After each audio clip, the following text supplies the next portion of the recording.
Hello, everybody. Welcome to the Saucy Take.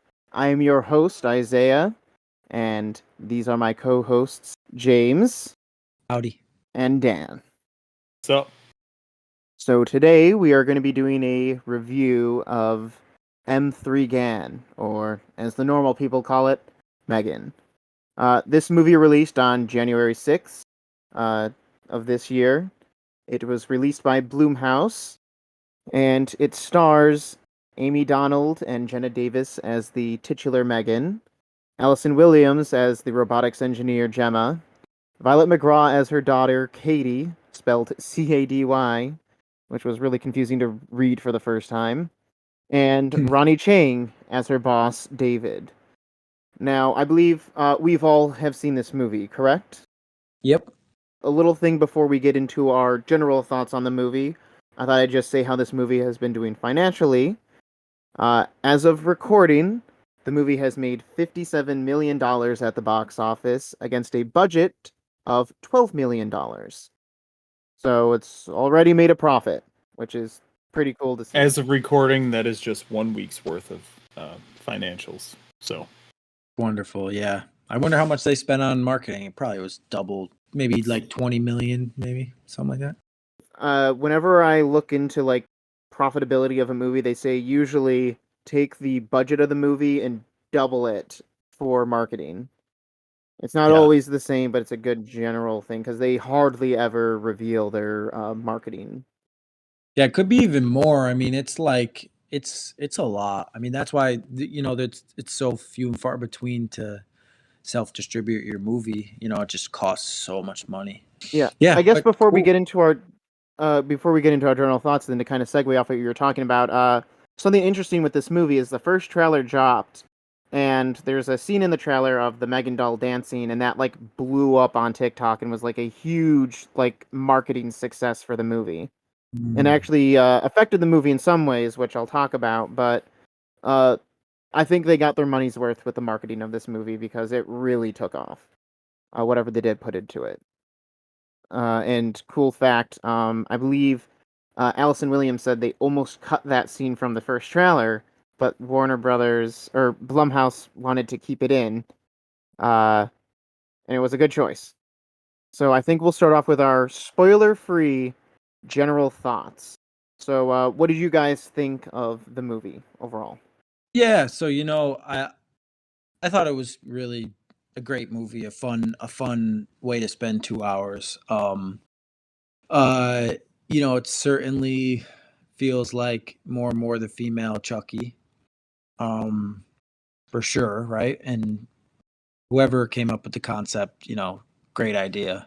We'd love to see a female Chucky, right? In the modern world. One thing I didn't love so much, and it makes sense, I guess, because the story really was Megan's the main character of the story, I think, even though there's like the girl and her sister. But I didn't like how they I didn't like the beginning of the movie and how they kind of moved quickly past uh their backstory ish. It just felt really like with I don't we'll get into it when we get to spoiler take, but they could have, I think, or at least maybe my personal preference would I would have liked to see like a little more depth or just something that would have made me feel like they didn't just move so quickly through some like really like deep traumatic events. But maybe that's why they had to do it, right? What are you going to do? Dive into this world, or do you just kind of use it as a setup to get to where you want to go in the story? That was really my only gripe. I thought it was fun. Like I said, I think the doll looked great. The CGI was fine. I like it. I think it's good. It's just it's Blumhouse. They're at it again. Just very good at what they do. So, yeah. yeah, I'm right there with you. I thought it was a pretty solid movie. More so than Chucky to me, it reminds me of a movie called Orphan. It doesn't focus as much on a doll, but it's the same concept where a family brings in a new child essentially, and the child disrupts everything. they want another kid, but they can't have another kid. So it's the same kind of feeling, even though it's, you know, a doll versus a human. And the other movie that comes to mind is The Good Son from 1993, Macaulay Oh, Culkin and yeah, I was gonna Elijah say. Wood. Very, very similar concepts, just with a robotic doll thrown in instead of, you know, humans. But you know, it's a concept to me that's been done before, but I don't mind taking a concept and putting a twist on it. So the one thing that, I don't know if this is going into spoiler territory, but the girl, the main daughter, Katie, sides a little bit more with Megan than anyone else, which is much different than those other movies I mentioned. So that was like my biggest twist that you see. I guess it's not a twist, but the biggest angle that they took when they, you know, directing Katie. And maybe Katie, C-A-D-Y, is short for cadence. Maybe. Maybe we'll go with that. But what about you, Isaiah?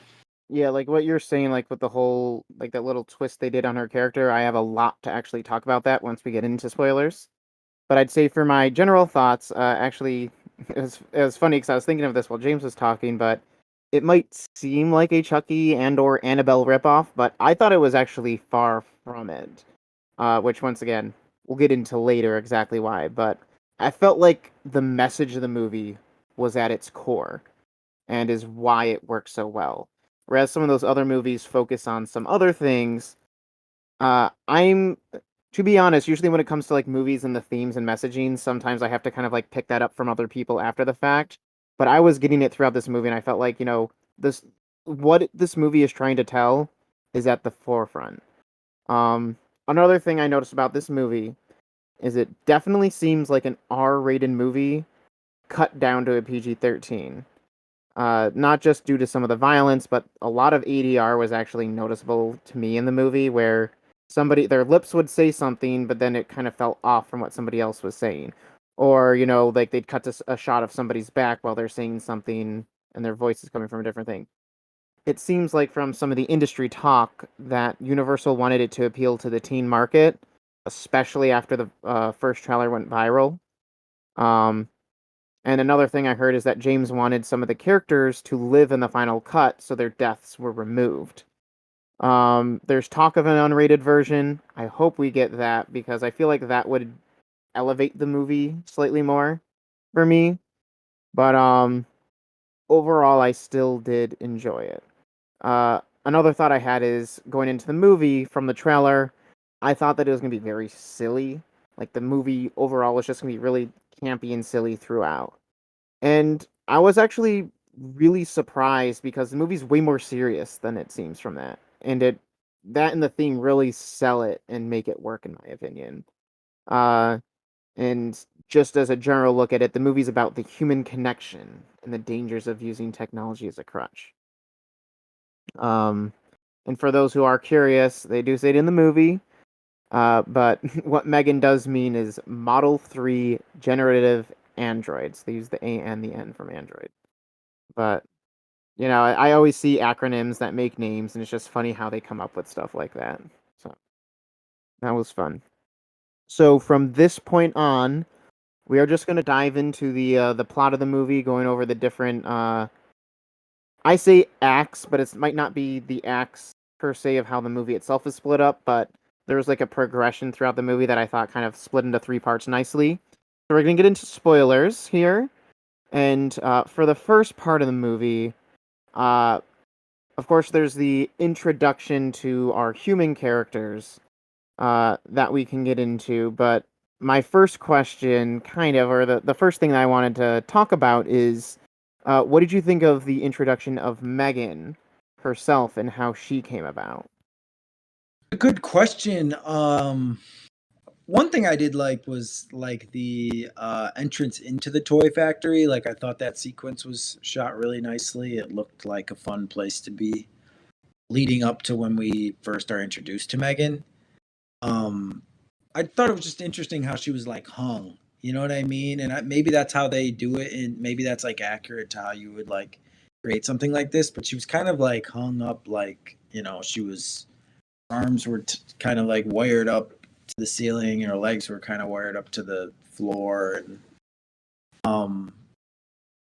I don't know if that's like accurate, or if if you were building something like this, it would be on a table or a desk, or like But yeah, it was a little silly, I did love. I thought the scene was great because I thought Ronnie Chang was like hysterical. In the opening scene, Allison is needing to come up with this new concept for Ronnie Chang, and he wants her to be Ronnie Chang plays like the toy factory's CEO, we'll say, or the boss. Wants her to come up with this like simple concept that's kind of like a fur baby. What are they? The fur, whatever. And she's working on this super ambitious project that's basically like a model kid that can do everything for your child. And yeah, he just had like some funny humor. I thought his comedic timing was really good. Yeah, I mean, those are kind of like my thoughts. I thought it was like I don't understand if that's like how technology would be like if you were building something like this. So I just thought it was like weird how she was hung. Other than that, yeah, just Ronnie Chang really crushed that scene. Yeah, the whole premise of what's the main character's name? I mean, I know it's Allison Gemma. Williams, but what's the Gemma? So the main thing, we start the entire movie with a trailer. It's a commercial essentially for the current, the new thing. It's like a whatever the Furby is. I don't remember what they call it. It confused me so much when the movie started. I was just like, oh great, are we getting this kind of, like ad before the movie? And I was like, but wait, the lights went down. Yeah, and the Universal Pictures opening sequence popped up as well, and you're sitting there like, what is happening? So Gemma has to.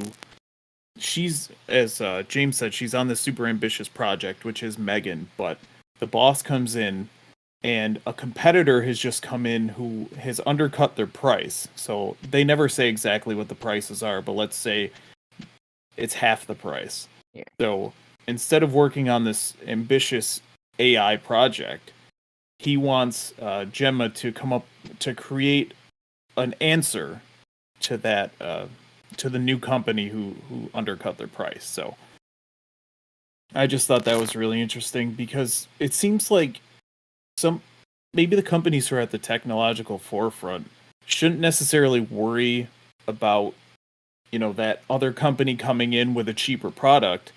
I thought maybe move on to the next thing, but he wants to completely corner the Furby market or whatever these things are called. I think the idea with that was it was like they had just released this, and then the competitor came out with a cheaper alternative like very soon after, and we soon come to realize that's because like the guy who's kind of like the clerk for the boss is selling secrets like to these other companies. So it's like they have the plans for these things, they release the toy, and then like 2 weeks or maybe 4 weeks later, they drop their own version, of it that's cheaper. Where it's just like maybe it doesn't have all of the capabilities because they've cut corners here and there, but it's cheaper, and that's why like he specifically wants her to make a cheaper version of the toy that they already have. Yeah, the way I interpreted it was that it had been like quite some time. I didn't realize it was like a back-to-back release. It seemed like it's like the new version of it. The new version, like version 2, yeah. That commercial at the beginning, perfection on how it's executed. Because yeah, I was like, this seems like a real ad for something. Like sometimes you watch movies and you see all these fake commercials, but they were selling things where it's just like, yeah, this. But it's also, as it kind of gets very silly with some of the weird toy stuff that you'd see, where it's just like, oh, it poops, or it's just like, what kind of toy do you want that poops like that? That's really, and it kind of goes over the top with it, but it's like there are toys like that out there, and it's making fun of that type of stuff. That's why I say like every aspect of this movie, it kind of makes things slightly silly in certain aspects, but I always found every time they did something, it still worked, even with how weird it got. And that kind of, went along with like M3GAN, where it's like she's this ambition project for Gemma. It is something that she can't quite figure out, like, what is her purpose? Like, and I think he even brings up, like, why would you want to sink all this money into such an expensive toy? We're looking to undercut costs. I think it's very interesting the way they kind of approach this, and I want to then get into what James was talking about earlier about the backstories for the characters. I know you had previously said that you don't think they put enough time into it. Uh, actually slightly disagree with you on some of those aspects, but if you want to like kind of like expound on what you're saying now that we can get more so into spoilers. I just remember feeling like it was really unauthentic or some type of feeling where just was like this really bizarre situation where we're in this like car and we're with these people that are nervous about the weather driving in the snow, and then a truck just hits them and it's like a white light, and now this little girl is with, I guess, her sister, who just doesn't talk to her other sister, and now is taking in girl. It all just felt like, I get it, because that was I don't know if the word's dichotomy, but that was kind of the setup of how you needed to set up the environment where the girl was going to be needing to connect with someone like Megan, and it wasn't going to be with like her sister at front. So they had to both be a little like, weird and like not emotionally connected to each other, because then I think like the whole movie probably wouldn't work. So I do get it. I just remember feeling like, could this have been done in a different way? Like, was there a better approach to this? And I get though, like, why with a story like this you wanna don't need to. What does that really do to advance the story? If we took it to these people that have I mean, that the loss of the parents is really like the catalyst to kick off this whole adventure, anyways. So and give Megan the meaning that she has throughout the story. So I just remember feeling that way. I don't know what they could have done better. Yeah, and they certainly didn't take any time. So Gemma is the sister of Katie's parents, of Katie's mother, and they didn't spend any time showing Gemma as being like upset or distraught that her sister had died. Right. It was really unusual because at one point, until they actually come out and say it, like, which one of her parents is the sibling? Because she doesn't seem to care one way or the other. Yeah, even just like little props or hero props or like art pieces, like just little moments could have been like maybe something that they had from a young age, or just little moments where you humanize Gemma. But I kind of, yeah, I just remember feeling like this is like pretty traumatic stuff, and we're just like gonna move right past it, like, Yeah. Yeah, they sure do. So, for my thoughts on this, I think they kind of move past it for a very specific reason. So it's like when they're showing like the backstory with the girl, it's played slightly for comedic effect. Because I think like they're on this like on this car trip, and it's like they're going skiing, and they're like, oh, we didn't know we had to bring chains for our wheels and stuff, and things like that. It's really bad snowing, and then they just, because they can't see, they just stop the car in the middle of the road, and I was like, I know exactly what's going to happen because you just stopped your car in the middle of a road. Were they driving down the wrong side, or was the plow driving down the middle? I think so, because like they couldn't really see what they were doing. They knew they were somewhere on the road because they were like trees on each side, but they didn't know what side of the road they were on, so they just stopped. But I was just like, if I was driving, I'd pull off to the right, where even if you get into the grass, at least you're not in the road because someone might come up behind you or in front of you. But I think it was meant to be kind of silly because the moment they say like oh man, when's there going to be a snowplow coming to get rid of the snow, and it's like plot twist. Megan was driving the plow. maybe time travel comes into the next movie. But I feel like I kind of picked up right away that it was, because I think they mentioned very on dialogue wise that it's her sister, and they mentioned that she says like, when's the last time you talked to your sister? And she's like, I don't know. But the idea was that the parents or the husband, his parents the idea was that they're not good people because it's just like the sister wanted the girl to go to Gemma because she didn't want her to go to the parents. Because like they specifically said, like they bring up in dialogue, I think a little bit later on that it's like why she says, why did you even take her in if you have like no connect, like if you haven't talked to your sister? And she's like, well, she wanted her to go to me and not to this other family. It's like, well, they've been reaching out, and she kind of gets. So I felt like it was more so a problem with that, and it's like she did care for her sister, and maybe this is part of her regret for not being closer, where it's just like the idea of you don't understand that you have enough time.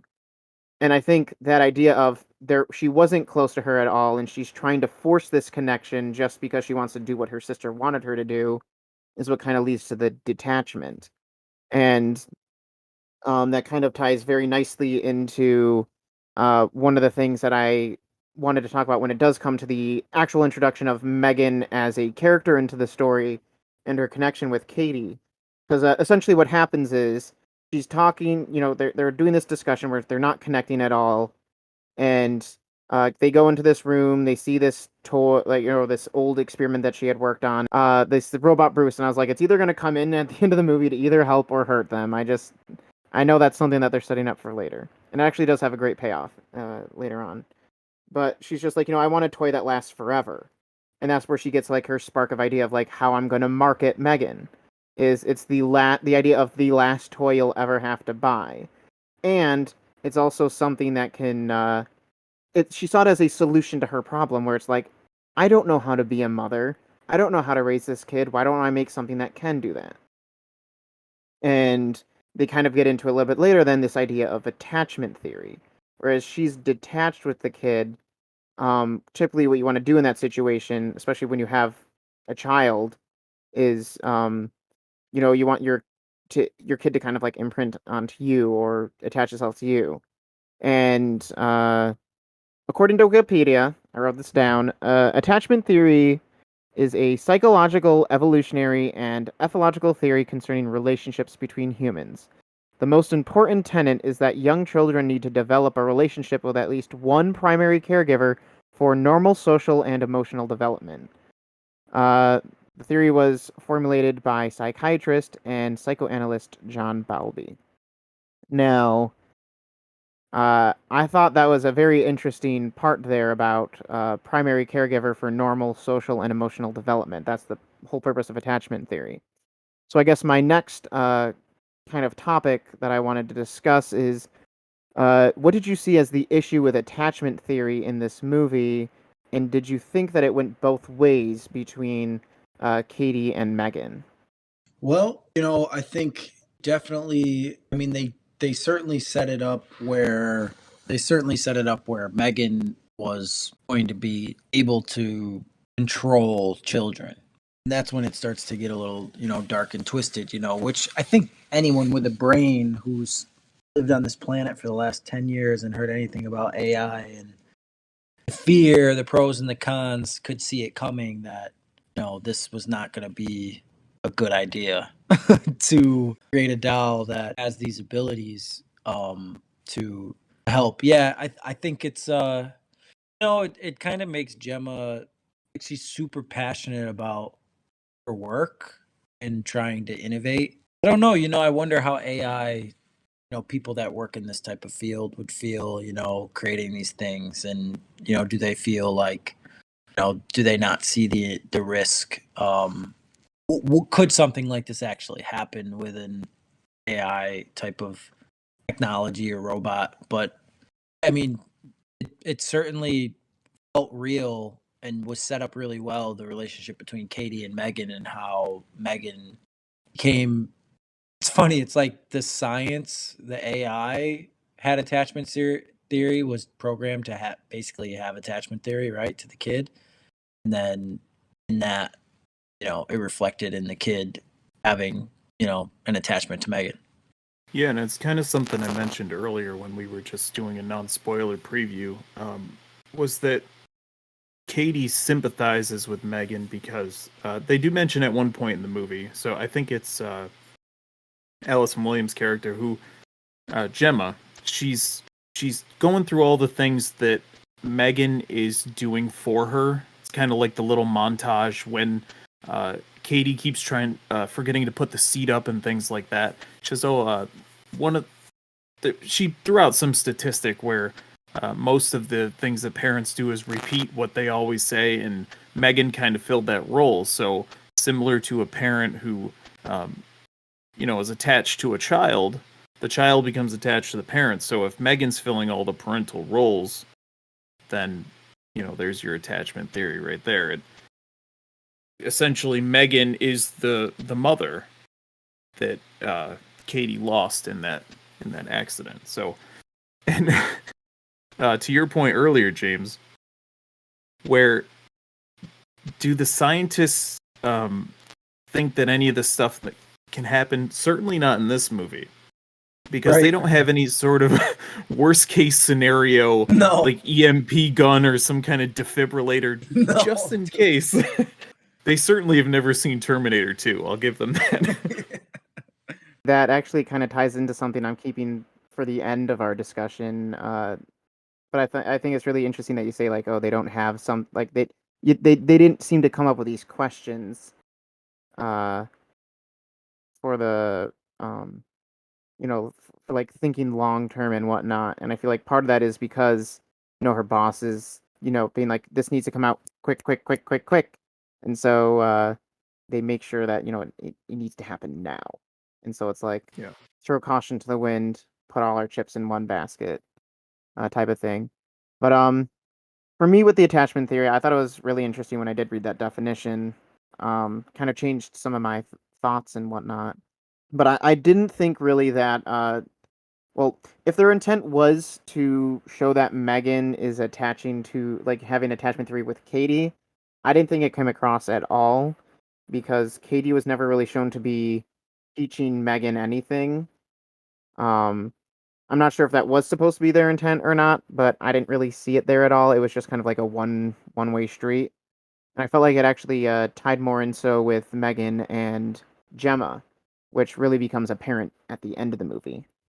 But yeah, that the boss character, David, at first I was just like, oh, it's this type of character. But he starts off... you thought Megan was connected with Gemma? Not with the... She's not paired with her. I was talking about with the whole like attachment theory idea, or parenting, when it comes to like parenting type of thing. They bring it up a little bit later on in the movie, towards the end. Which, like I said, I'll get more into when we discuss the end of the movie. But they kind of lay down the ground pieces with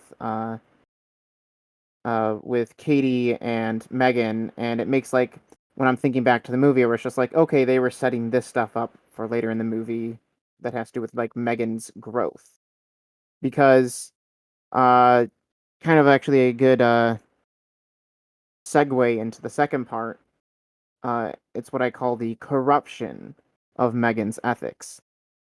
Basically, how Megan starts to become darker and darker slowly, and that's something I found really interesting and that I liked about this movie. It's like, people have seen the trailer, they know where Megan's going to end up. But I thought it was very interesting, and they made it fun to watch how she reached that point. Instead of just having, like, there be this twist where all of a sudden, she becomes this, murdering robot, like, you get to see her slowly turn into that, and I thought that was very interesting. So when it came to, like, the middle part of the movie, where, Megan starts to change from what she was created to do and slowly starts to become what she is at the end of the movie, kind of what were your thoughts on that aspect of her and how they kind of approached that? Yeah, it was set up well. It was kind of like, believable that this robot who's designed to watch over and take care of whoever they're paired with could recognize people and animals and the outside world that, as threatening. And it's, it's little movie magic, right? You gotta give people a show. So just have this girl go out and just, rip people up and do what she did. Yeah, I really like it. The middle part was probably, the best part of the movie for me. The build up. It was fun to watch her kind of just terrorize this town without, like, anyone knowing, for the majority of it, and that's how it probably would be if it was a super intelligent robot. What'd you guys think? If it was my neighborhood, I would point to the robot first, if I was being honest with you. But yeah, the transition. So the directive for Megan is to protect Katie from physical and emotional harm. So she kind of finds loopholes in that logic, like the dog bites her, or the kid is like bullying her. The kid at the weird camping trip where you just send little kids off into the woods. It's a real thing. I've never heard of this before. Yeah.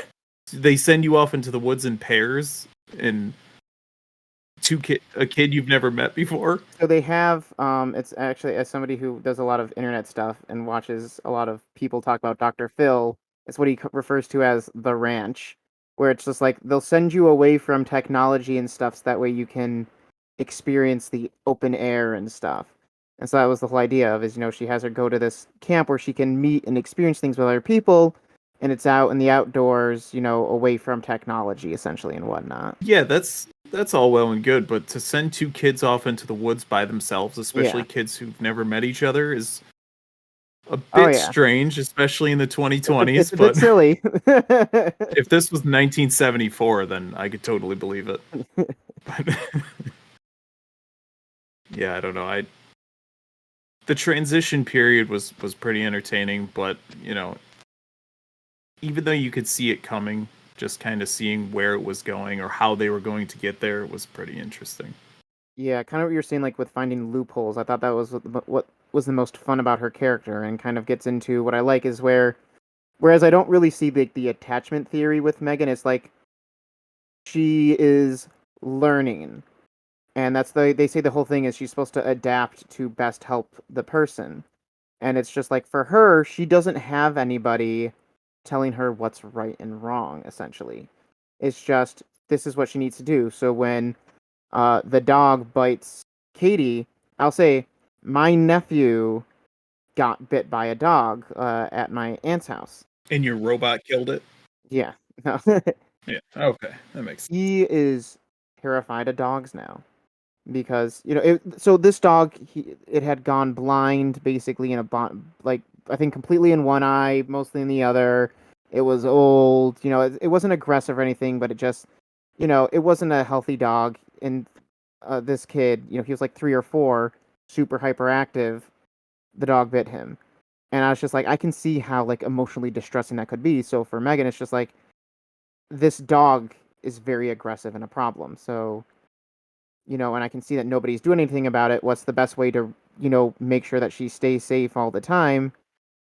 Get rid of the dog. And I thought, then that led to, okay, now this kid is starting to do the same thing, be aggressive with her. Well, if it was, if doing the dog is what solved the problem, killing the dog, then I guess maybe killing this kid would be that as well. And just like how one thing, every time she learned something, it kind of led and fed into the next decision that she did. Speaking of like the forest, first off, I'll say like practical effects wise and whatnot, I thought it was really funny when she grabs his ear and stretches it. And it's just like, it looks so fake, but it looked real at the same time for me, where it's just like, it looks fake, but you can tell she's actually grabbing something and actually stretching something. And if they had done it with CGI, I don't think it would have looked nearly as good, but also as silly as they were looking for. Where it's like, yeah, I don't think that's what actually would happen if you grabbed somebody's ear and pulled it all the way like that. That scene itself was super disappointing because they literally show you the entire scene in the trailer. Oh, yeah. So. The trailers show a little bit too much for the middle part there. But, like I said, I think that's why, like, what was important to me was, like, the messaging and theme, and they kind of kept that out of the trailers, and that's what kind of carried me through the movie. But I know, James, when we were watching the movie and they got to the forest there, you just, like, whispered, like, Tube of Death. And so I was just like, I'm interested to see what you have to say about that. Yeah, I was just thinking about it. So, the way they covered probably, I mean, if you saw the smoke in the background, right? In the woods when you see the movie I don't know, like a strategy or like a way that special effects teams create that like really thick, foggy look across like, that's a wide, you have characters moving through the woods and it's very wide. So it's a lot of smoke that needs to be distributed across a long area. You'd be surprised. It's relatively inexpensive to do. It's called the Tube of Death. There are, I think the standard or state of the art hazers or foggers are like 2,500, $3,000, but you can get a cheap one that's like, $100, $150, and then you basically tie, you get plastic tubing, which is very cheap at Home Depot or wherever. You just get like a big roll of it, and you bring your fogger down there, your hazer, and you close the end around the hazer, the plastic tubing, like you make it fit nice and snug. Then you just roll it all the way out and turn the hazer on, and then you cut little slits like every couple feet or wherever, every couple yards. Then you just turn it on, and it fills up, and depending on how the wind goes or the type of haze machine that you have, is it like how does it disperse? That's pretty much how they're doing that. So if you ever want to try to create a look like that or just do it for fun, and just smoke up a forest and or haze up a forest, that's pretty much how it's done. Even at a professional independent film level, it's plastic tubing, hazer, stick it in, run it across the way, and you might have like someone that's kind of in the back just making sure like the rolls not rolling over and making sure that's dispersing. But that's what we call the Tube of Death. We actually just did the Tube of Death on the last film we were working on with Lou Ferrigno called The Hermit. We had Tube of Death all over. Yeah.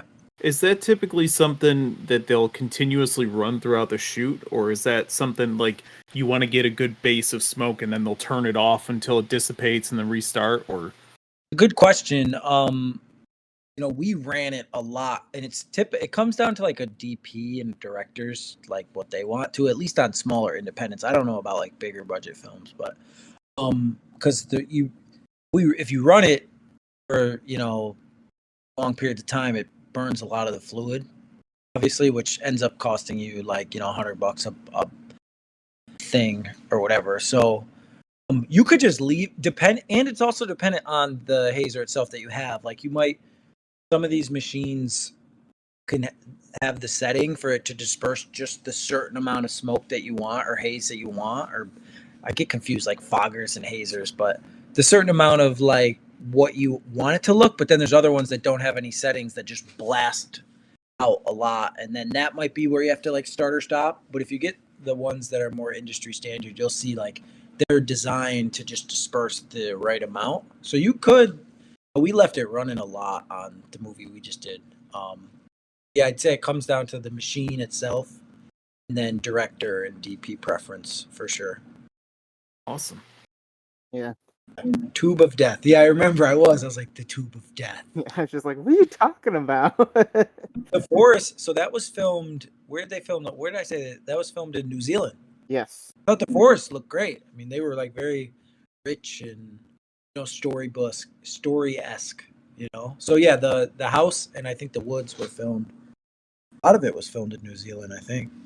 Yeah, I think we were saying like I can't remember what the other location was, because like that was probably like a lot of the indoor and building stuff. Atlanta, I think Atlanta, they shot. That's right. Maybe they shot. I really don't know specifically what, but I just read that it was in Atlanta was where they shot as well. Yeah, I thought that was really interesting. It'd be awesome to kind of get your perspective on that. Yeah. So one thing that I found really interesting that kind of ties to something I said earlier, that I kind of felt at this part of the movie was, desperation leads to overlooking the red flags, where it's like, Gemma's noticing some of these weird things that's going on with Megan, but she's like, I need this to be successful. This is my big break, and then like they even mention when she's meeting with like the president of the company, which is I think it's like Funky or something like that. That was kind of funny. But she's like, oh, she might need a promotion and whatnot, where it's just like, not just in that aspect of overlooking the red flags with Megan, but I also really at this part of the movie found the relationship between her and Katie to be very believable. They don't have that mother-daughter relationship or connection yet, and therefore, she kind of pressures her niece and uses her for these things where it's just like she cares about her, but she also sees her as an opportunity with this whole Megan project. So it's like, when she's not feeling well, it's like, can you still go in? And then she starts crying, and it leads to this great performance. And it's, she doesn't go in afterwards and say, "Are you sure you're doing okay? I'm sorry about that, whatnot." It was just like she felt good about herself in the moment. But I think once again, you can see slowly throughout the movie her starting to care more and more about um, Katie, which is why she ends up bringing her to that wilderness camp because she sees how reliant she's been on technology.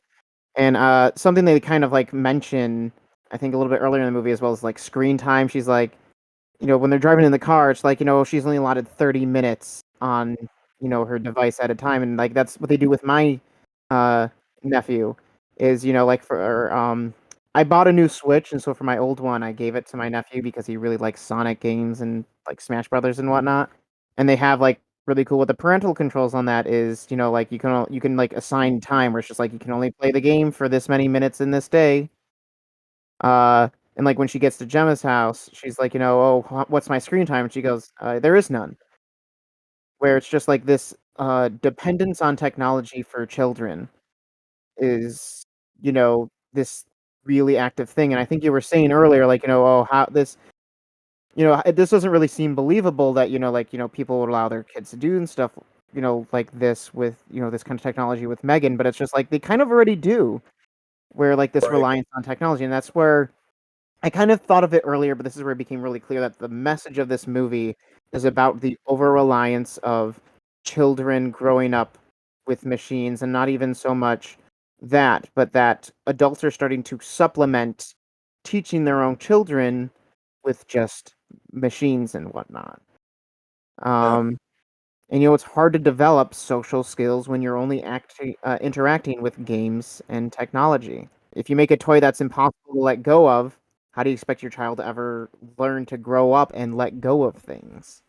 Yeah, and it's like a double-edged sword in reality, right? It's like, technology is ever evolving, so it's like, you kind of want your kid to kind of be pretty savvy with it. It's this weird time where we're growing up. I remember, I didn't get like a real like heavy device phone until like after high school, I would say. Like it was, so I grew up like where I was a kid and it wasn't super techy. There was TVs, but it was like dial-up internet. So these kids now having what they have, I couldn't imagine being 2 or 3 years old and just holding like I wouldn't have remembered, but just holding like an iPhone or an iPad all day, and you know what I mean? Just being lost in it. Like, what does that do? I don't know. But I think it's important for kids to know how to, like, will it set them up to be better in the future for wherever they're headed? I don't know. I don't know. It's like a double-edged sword, kind of.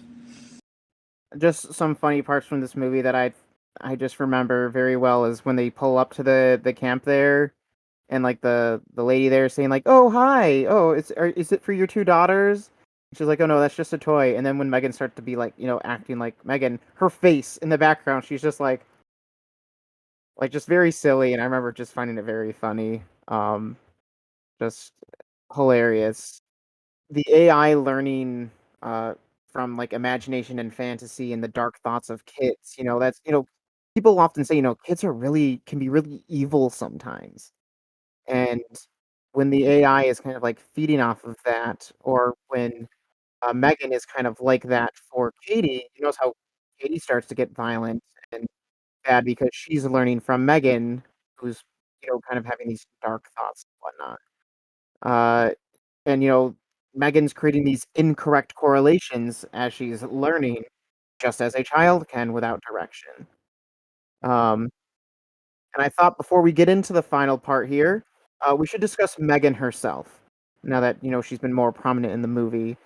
Throughout the movie, I was wondering, like, is this an animatronic? Is it an actress, or is there some CGI? And it seems like for the most part, it was just an actress in a costume, and she has this like mixed with a animatronic like head, because like the head movements, the eyes and everything. I think that's what really sells it is the animatronics in that head make the rest of her body, which I think is completely real, feel all like a robot. And it can be really hard for people to act like robots, but I thought it worked really well in this movie. And her voice as well. I really, really liked the voice they had for Megan. I remember like noting that halfway through. I was just like, they really like killed it uh, with that. And just to give them credit again, just because they do such a great job, Amy Donald as like the body actress for Megan, and then Jenna Davis as the voice actress. But what did you guys think of like Megan as a character and the performance overall? I liked it. I thought it was like, thought she was just like done very well, and I don't really have any complaints about her character. I thought it was pretty cool. I wonder about. I mean, this is a little unrelated, but I wonder about like the way that we're into the end, right? Because the way that it ends, it feels like, of course, like it's movie Hollywood. You can do whatever you want, and there's probably going to be a Megan 2. It certainly doesn't seem that way. The way that it ended, the way that she just got totally ripped apart. Yeah, no, I thought her character was. I thought her character was great. I had no real complaints. I really liked how they styled her. Her voice, like you said, was I thought awesome.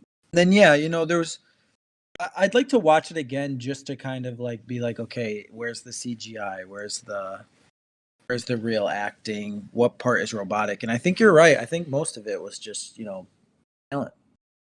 Yeah, in terms of like the ending, I think unless they had a post-credit sequence, which I did not stick around for. So what I would have enjoyed, so building up towards the end of the movie, Gemma is trying to get this. So they do a bunch of demonstrations and things with Megan, and Gemma's trying to get it to where they're going to mass produce these.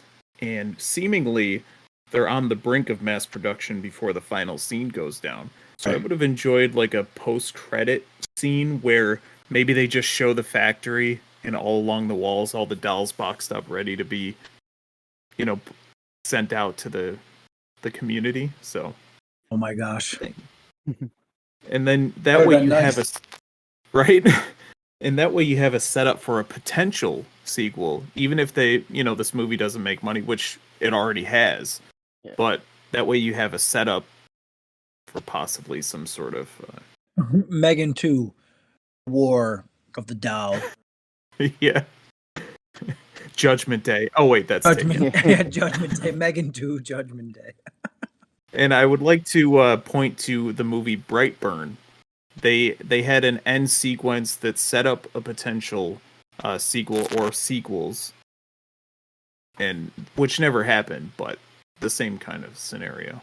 Yeah, I personally don't mind if a movie wants to just kind of like encapsulate itself, or it's just its own single viewing experience with no need to have the idea of one. Like I understand why, like I have no problem with people who have, wish there was a little bit more to lead into, but I know I personally didn't care too much that they didn't like sequel bait or something like that. Yeah, and that ending that I mentioned wouldn't even have to say that there was a sequel. Yeah. They would just remind the audience saying, remember all these that we mass produced? They're still here. So I just think with Megan herself, like I said in the beginning, a lot of people compare her to like Chucky. I'm a huge Chucky fan, if you couldn't tell. Not only is this like a Chucky shirt, but I literally have like I didn't even want to wear it. Oh, cool. I've never done it, but I have it signed by the cast and everything. Oh, nice. From like the movie and Don Mancini and people from the TV show. And underneath the shirt, he's wearing the Child's Play overalls. Yes.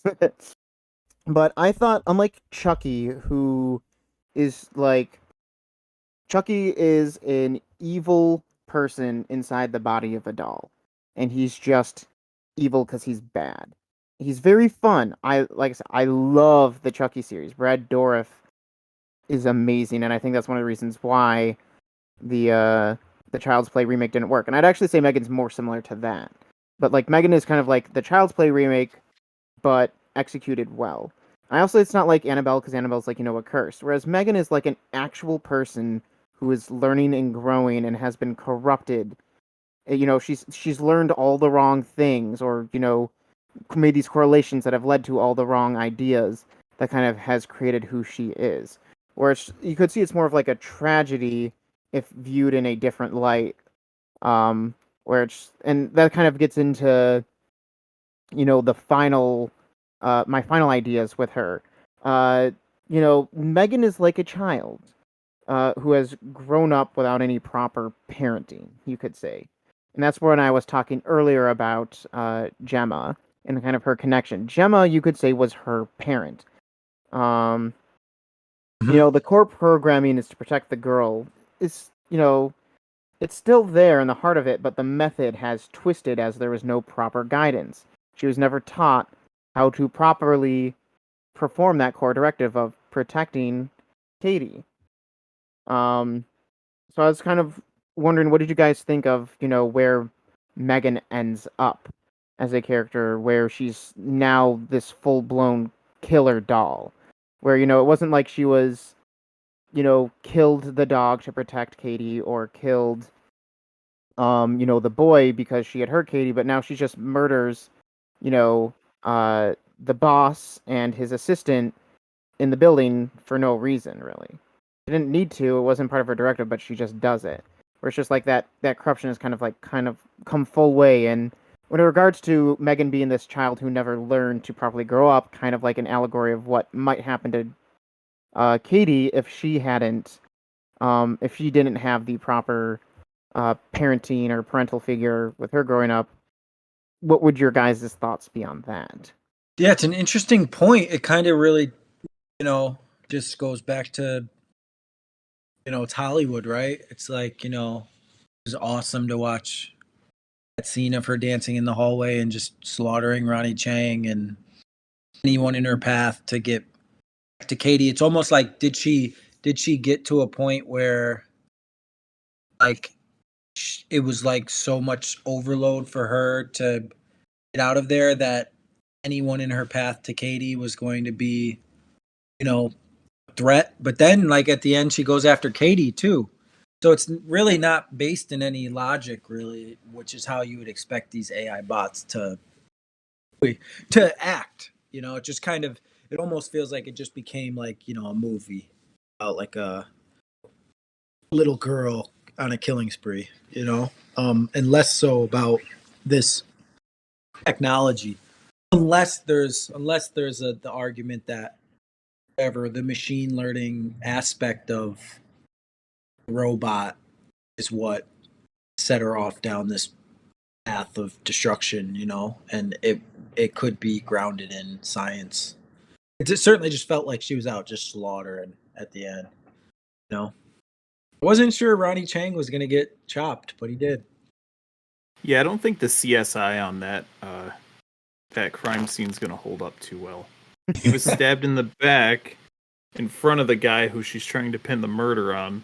I don't think that's gonna turn out too well. Well, it's the prototype, right? That's true. Obviously, as the audience, we know what's going on. We know that it's a killer robot. We've seen the previews. At what point did you, I guess, let's say from the perspective of Gemma, at what point do you think she started to raise an eyebrow? And was it too late? You know what I mean? Like, should she have seen the signs sooner? I know she was preoccupied with, the release of her project, but what point did you start to raise an eyebrow? I guess from her perspective. I would think she should have raised an eyebrow when her neighbor died, but I think even then she wasn't there yet, because it's like, to see the dog die and then the neighbor die. I mean, it's so easy for us to say, oh, it's the doll did it, but in her world, like, would that have even been a possibility in her world? Like, would she have even thought that that could have been possible? But I mean, it's got to be, or really, where it would have happened is because the kid dies before the woman, right? In the woods. Yep. That would have been when, like, this kid was just bullying her, and now this kid is dead, and my doll's out here. I feel like that maybe would have been where I would have, if I was her, raised an eyebrow, like, well, like, could this have been a reality? Or, and even that, it's like, that wasn't even, this kid just died. There was no remorse in this movie was like very AI robotic. Like no Yes. sympathy for that kid at all. You know? Just fucking died, got hit by a car. Yeah, because the only thing that we know as the audience that kid did wrong was he told his mother "F you" or whatever. Because we don't see what happens in the woods, like outside of Katie and Megan. Nobody sees how much of a d-bag this kid truly is.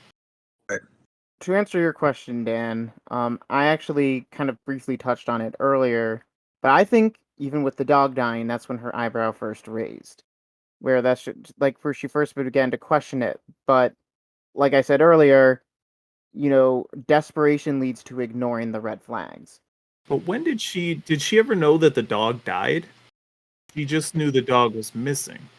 Yeah, well, they know the dog is missing, but she it's like the dog's missing. What happened? That's when I first would raise my eyebrow, but it's just like, oh, maybe the dog just went missing. And then, it's just like I think she started to, like, even with the boy, she got very concerned and was talking, with Megan about it. And, that's when Megan started to, like, act kind of weird. And then she said, turn off Megan. She turns away, and then Megan didn't actually turn herself off. And, like, we, the audience, see that. But then, like, with the neighbor, that's when she actually does decide where, she tricks her and turns her off manually, wraps her up, and takes her away. And is like, okay, we can't go through with this. She's too dangerous. But I think it was just kind of, since Megan slowly, it was like, that realization that, oh, this person hasn't been taught correctly. They've become something that you don't recognize or you didn't intend them to, and you just try to hide the problem, but it's too late then. And I think that's, the extreme of what could have happened with Katie, where, and I thought it was really interesting how, they say when they pair, it's, they have to touch hands, like, she puts her fingers on, and there's a scene later after she's kind of, Gemma has connected with Katie, they're holding hands. Kind of the idea, like, touching hands leads to bonding. They do mention as they're going into mass production after all this stuff happens that $10,000 is the price for this doll. So I feel like that is both outrageously expensive and insanely undervalued, because it's $10,000 for a doll, sure, but it's $10,000 for AI that can think for itself, which is extremely undervalued.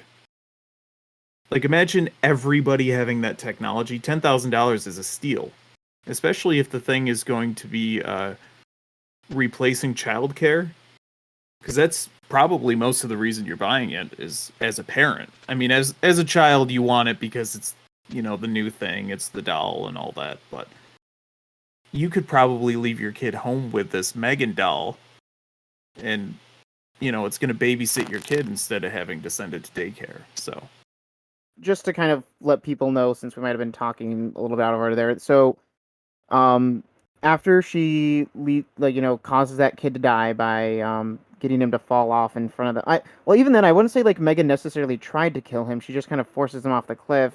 We don't necessarily know if she knew the car was coming or not, but she wanted to kill the kid, but she might not have intended to do it in that way. But then it's like with the neighbor, that's when it becomes the correlation of, all right, this neighbor's being a problem, starting with the dog and then the kid, where it's just like, how do we fix problems? We kill them. And that's when I think it became less. That's when it comes to Ronnie Chang and his assistant, that's when it became less about just fixing the problem for Katie and more of a, I have a problem, how am I gonna fix my problem? Oh yeah, just like what I did with hers, kill them. So I think that's kind of what led to their deaths there. I don't think they had actually started mass producing them yet. They were just showing off Megan to like the investors or something, or to like, and they had a bunch of kids there as well.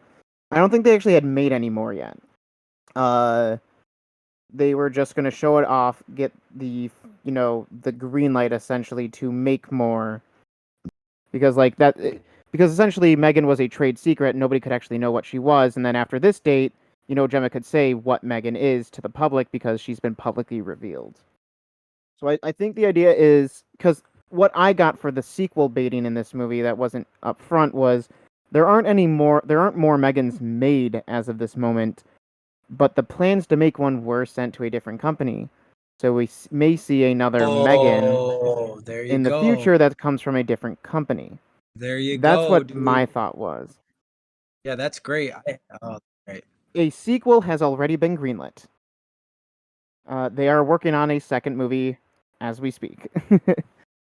James Wan confirmed that.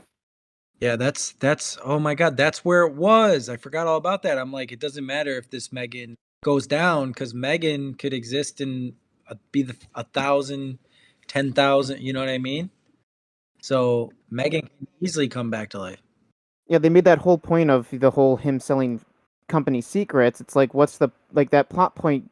Kind of went nowhere, but I think it tied together where it's just like he sold those secrets to a different company. They came out with a cheaper version of it. So since he sold those company secrets again, maybe for the sequel we're gonna see, Funky has dropped the Megan prototype, but then all of a sudden, because they never got to officially announce it, because the event got ruined. So this new company is gonna be like, hey, look at this doll that we invented, and that's gonna be like the problem of the second movie. Is kind of my thoughts. Let us move from there to like the final scene of the movie, where Gemma, after thinking that she's gotten rid of Megan, Megan goes on this not so much killing spree, but kills a couple people. And then what I thought was the most confusing part and funniest part is I don't understand entirely how she's able to interface with a car. How does she just like without keys just pop open a car door and then can just start driving it without any keys? Because she just like walks up to it, like waves her hand, and like the door opens. It's like I didn't think she was that kind of thing. Like that kind of came out of nowhere. But I thought I actually, whereas James, you said like the middle part of the movie was your favorite. I thought this final part, especially this final scene, was my favorite from the That was movie. Especially when it came to like the music and the lighting. I thought the lighting on her eyes during this final part of the movie was so like creepy and like unsettling, and just showed like how inhuman she is. Like she was always inhuman, but they always showed her in a light where she kind of looked human and people mistook her. But here, she just looked inhuman and, like, she wasn't to that point. So, what were your guys' thoughts on this final scene, this final confrontation between Megan, Gemma, and Katie? I thought it was pretty epic. I like how they used the other robot. Here's where the other robot came into play, the bronze and the power, and it was great. Yeah, Bruce was great. I think it was awesome. I thought it was well done. If you've seen a movie like this, you've seen kind of them all, and I don't typically have a problem with it being extremely predictable, because sometimes the predictable answer is the best answer. And it the exact details, obviously, you can tweak a little bit here and there, but the basic story is exactly what it should have been, in my opinion, even though it was kind of the obvious answer, but I still really liked it. This is where, like, I think why I relate is where the message of the movie really came together, and what I was saying with, like, the connection between Gemma and Megan, where Megan straight up says, like, you didn't teach, like, Gemma's basically saying, I didn't, you weren't supposed to do these things. Why did you learn these? And Megan says, you didn't teach me. You didn't put it in my code to do all this stuff. You didn't put these parameters in that would keep me from doing these things. Kind of like the idea of, Gemma didn't properly teach her because she was too focused on, just selling her. And I thought that, that kind of idea of parenting tied not just between Gemma and Katie and then Katie and Megan, but between Gemma and Megan. And I thought that was a really interesting confrontation between them. And that's why I think even though the confrontation physically and, like what happened in the end is very predictable and, like you said, you've seen one, you kind of seen them all. I thought that like thematical culmination really worked. And I really liked that personally, where they kind of tied that together as well. And kind of showed where without proper guidance and kind of that final part of attachment theory there where, you need an adult there to teach somebody how to grow, like, mentally and socially. And a computer can't do that. it's unable to do that because computers in the end don't really have emotions or proper emotions. They don't they can't really tell what is actually right from wrong. It's tying actually back into Top Gun Maverick, you know how they say like, it's about, oh, a computer is going to replace their job someday, and it's, it all comes down to the man in the box. And I think, that human connection, that human determination between good and right, or sorry, good and bad, wrong and right, is what's needed in developing a child. And I just really liked that kind of final confrontation. And throughout the movie, Megan like will look at somebody and she can just from their facial expression like read their emotions. So like after the kid dies and she looks at Katie, the words that kind of like popped to the top that she's feeling the most is like trepidation, guilt, and confusion. And like for Katie at the end, there's like fear, scared, and then trust begins to build. And Megan, who's just a robot, thinks, okay, she's trusting what I'm saying now. But it's more so, she's putting trust in, Gemma, where the robot can't tell the difference, it can't tell who she's trusting, it's just determining trust there. Whereas a human, knowing, what a person's thoughts are, who they are, can tell that difference.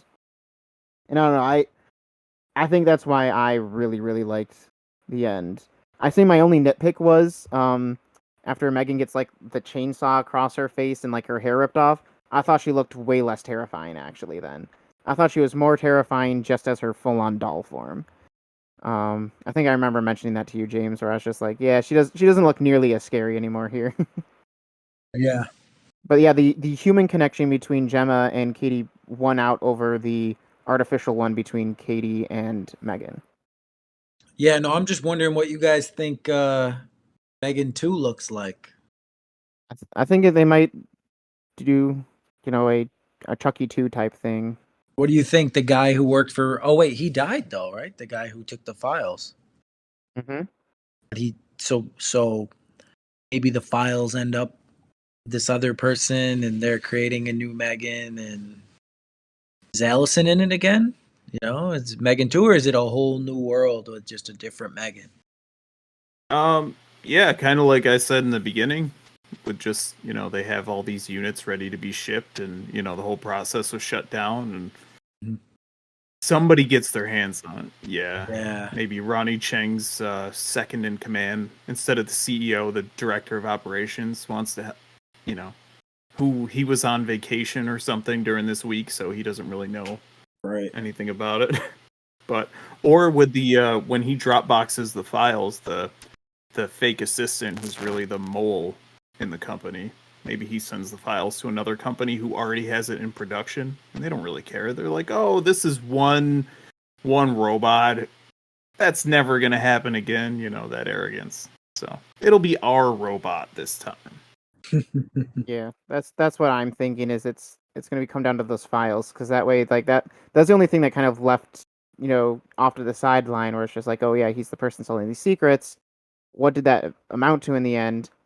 I think that's what it amounts to is in the sequel, it's be like somebody gets these files and it's like, oh, hey look, here's this doll that we can make. This other company never ended up making it. Let's steal their idea. I think I would like to see a different main character with an Allison Williams cameo. Maybe she comes in like, in the end to like, oh, this is what we did for ours kind of deal. I try to save the day. Yeah. The final thing I want to talk about then is what did you guys think of the comedy in the movie? I thought it was clever, I thought it was it was fun. It was fun, comedy that was there. Like I really laughed out loud for Ronnie Chang. Like liked a lot of his scenes. Like I just thought he was like a nice little comedic relief and never trust the guy in a turtleneck. Yeah, just like funny, man. Just had some really good funny bits, had a good character, and he was he was the funniest part to me, for sure. Than him, I can't really think of any comedy that was in there. Yeah, like his comedy was really like, it was a nice fit into the movie, This guy, he was that was a good character choice. Yeah, when I say comedy, I don't just mean straight jokes. I'm also talking about like the silliness of the movie, like the weird dancing, or like when she just starts singing "Titanium" out of nowhere. Things like that that are just really silly and out of place. Every time she started singing, just reminded me of the "It's a Small World" ride in Disney World. It's just kind of creepy, but a little weird, you know. But I don't know. I'm good with comedy or like kind of weird campiness, which is what the dancing scene was to me. As long as it doesn't take away from the movie. So you know, any that happened didn't take me out of the experience. So I'm all for it. Yeah, I agree with that. It's like either the really silly things worked, or they didn't really impact it in a negative way, at least. Or like, for me, the dancing was weird. I was like, part of me wants to not like it, but at the same time, for some reason, I didn't care too much. So it's just like it for some reason worked for me. I And it don't was know. also brief enough to where if it bothered you, it was just over and done with. Oh yeah, because like you see that all in the marketing in the trailer. Like I said, you Yes. you think that's going to be the whole movie, and it's just like no, it's just literally just that one scene. Everything you Yeah, see in the trailer of her dancing is literally all that's in the movie. and that scene itself was pretty brief. That in a nutshell. So So I think we'll go on to scoring here now. Since this is our first movie review, I think we'll just break down how we're going to be scoring movies. Now, for movies we really, really, really didn't like, when it comes to the sauce, what makes the movie special, we'd say that's expired.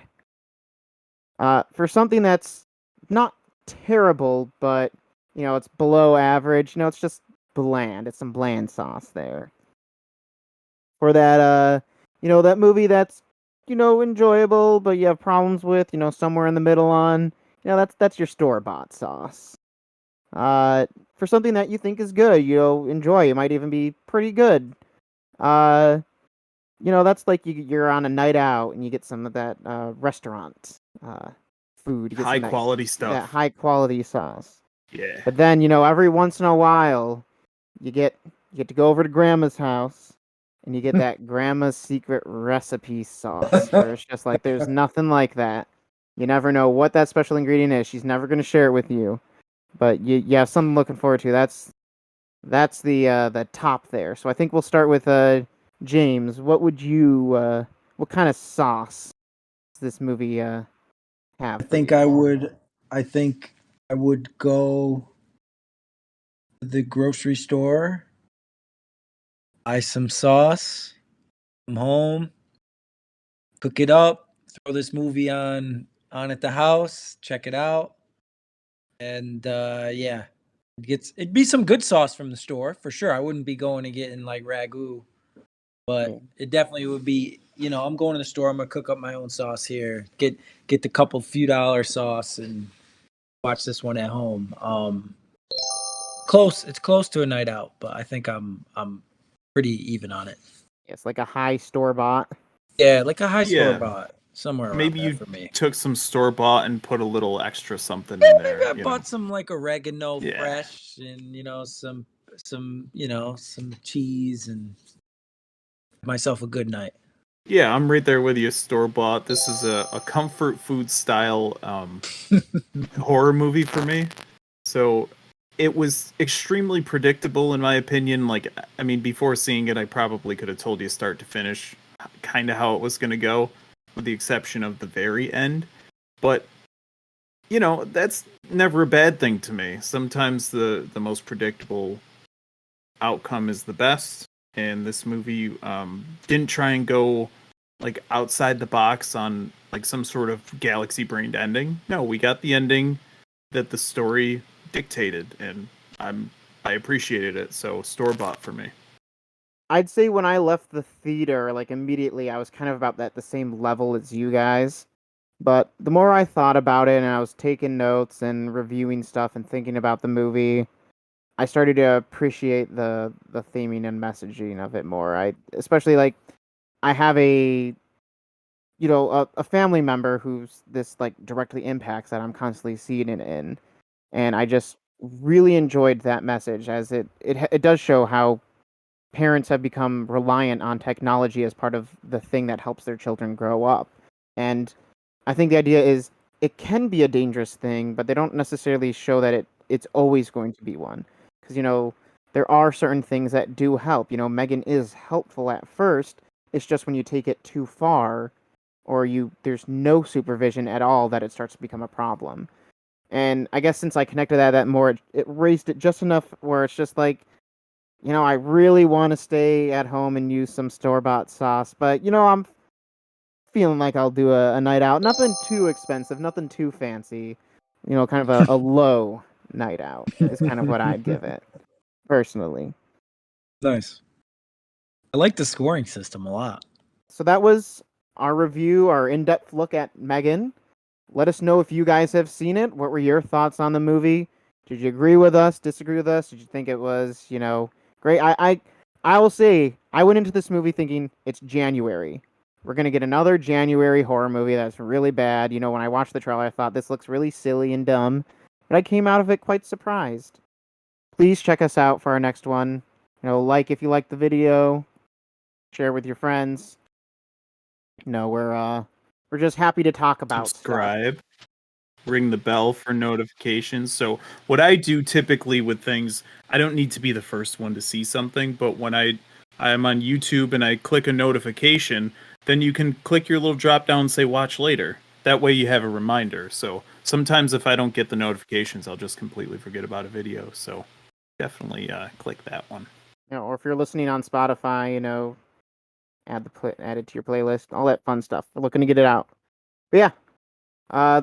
Also, let us know what you thought of the way that we approached the podcast. This was our first movie review, so if you have some suggestions or things that you want to say, just anything, comment that below. We thank you for your time listening to us. And until next time, this is the Saucy Take, signing out.